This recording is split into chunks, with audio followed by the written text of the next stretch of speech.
Yes, happy holidays. Another very short tidbit before we leave for the holidays and don't come back until into January sometime. In our normal theme of non-belief, just a quick video on who needs religious dogma in the first place. Because the people who rely on it are pretty obvious. You've got cowards who are too afraid to go through life without some sort of artificial support system. They don't know it's artificial, but it is. It's like leaning on something that's not even there. Then there are the kooks who gravitate towards anything that's made up, incapable of distinguishing reality from fantasy. So one of the aspects of fantasy that they live in permanently is a world where religion is somehow important or poignant, which it isn't. It serves no purpose, never has and never will. The next group that relies on it is kind of like the coward. It's the weak. The weak rely on it because they have no backbone of their own, so they have to rely on some other system to keep their spine straight, since they're lacking in the substance, the myelin or whatever chemical component, or it could be an aspect of the brain that can't deliver the proper indication to the musculature to get it to react, to stand up straight with a backbone. So the weak rely on religion constantly. Then there's the poor who are hoping for something better, and they're so downtrodden.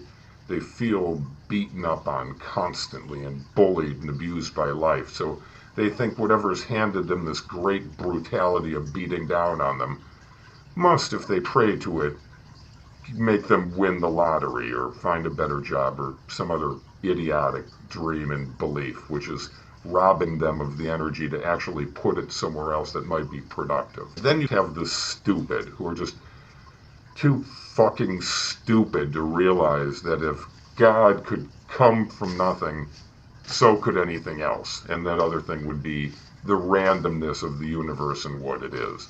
Then you have the failed, are dependent on it. They think if they rub some beads or talk to some pedophile in a sheet in a little cubicle, all of their progress moving forward, all of their endeavors will suddenly have the light of this artificial, fake, man-made God helping them find the way. Suddenly God becomes a mag light for their newfound spirit and ability to guide themselves through life.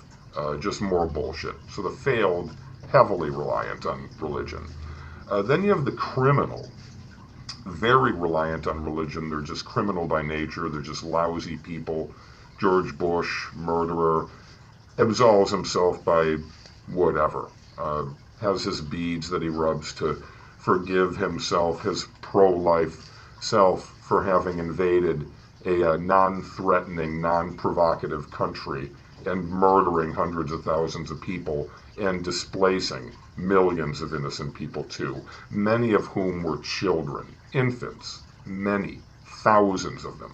So the pro-lifer really went to town there. Incidentally, a Christian, and used the word crusade in his wrongful, illegal, murderous attack of a Muslim country.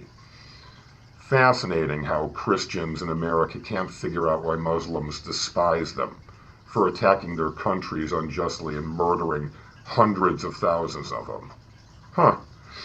Can't figure it out. Okay, so that kind of goes back to the stupid, depending on religion, but let's move along. Aside from the criminal absolving themselves of all their horribly disgusting, pitiful, miserable crimes, the con artist uses it to bilk the idiots.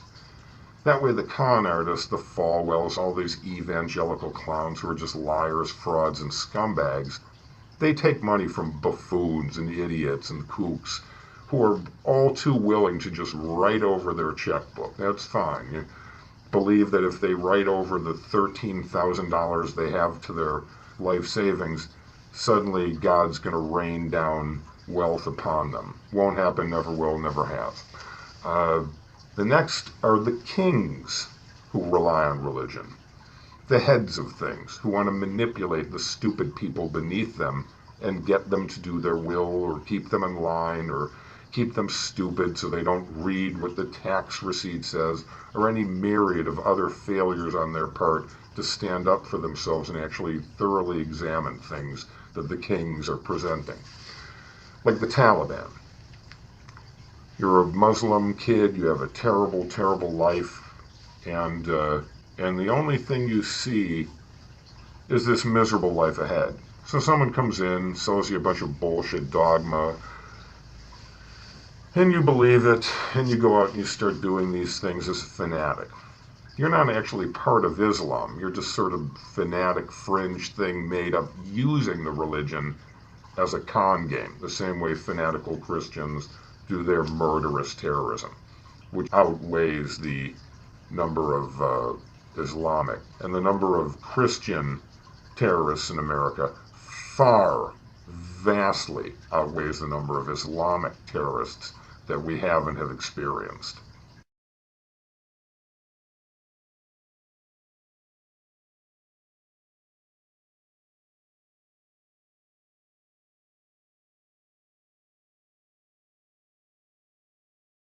So the kings use it to manipulate the fuckwits, and the morons and kooks continue to go by and don't really examine things around them and just stay in line, which is what the kings want them to do.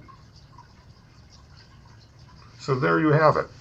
Religious dogma in a nutshell, how it's used, who subscribes to it, and the reasons why. It's pitiful, pathetic, and it's for weaklings, kooks, cowards, idiots, mentally infirm, criminals, con artists, and kings. So keep it if you want it. You're wasting your time. And if you tell other people who are bright about it, you're wasting their time. Happy holidays.